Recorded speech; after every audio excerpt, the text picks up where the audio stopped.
You want to get more athletic and train harder for longer? Well, I'll help you out. My name is Max Schmarzo, some guy who likes sports science with a whiteboard. Let's dive right into it.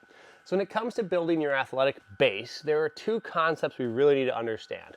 There is the idea of capacity, and then there is the idea of expression. My rocket ship, by the way. Capacity, you can think about a bucket. How much can you carry in your bucket, or how much can you do? So can you run, can you jump, can you skip, change different directions? What can your body physically do day in and day out without being too beat up? If you go for lots of jogs, your capacity to jog is higher than the person who never goes for any jogs. So your capacity is somewhat connected to your durability, the ability to handle and manage a specific amount of workload placed upon the body, and you actually being able to adapt and recover to it. This often gets confused with outputs, expression, right? This is the thing that everyone likes to see and talk about. How fast can you run? How high can you jump? This is the stuff that looks really cool.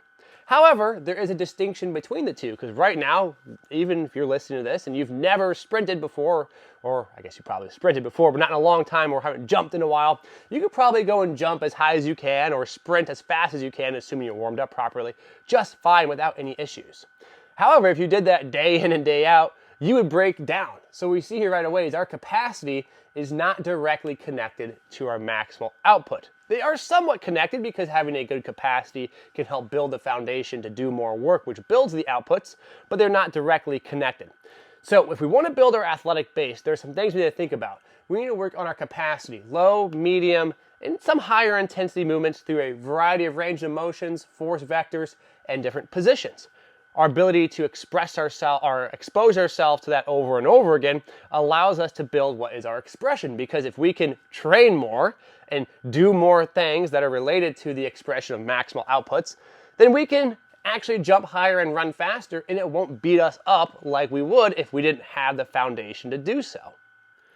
So this is why capacity builds the base for expression. So when I think about my training, I want to have maybe 50 to 60% below the threshold of maximal expression. I want to be able to shuffle, move, hop, skip, expose myself to different force vectors and positions that aren't so intense that they're going to break me down. But I also want to make sure I am doing stuff with maximal output. So if you think about my little pyramid here, the top of the pyramid that you see right here above that threshold, that's that output work. Maybe that's like 10, 20, 30, 40%. Probably that's the most you'll ever get into.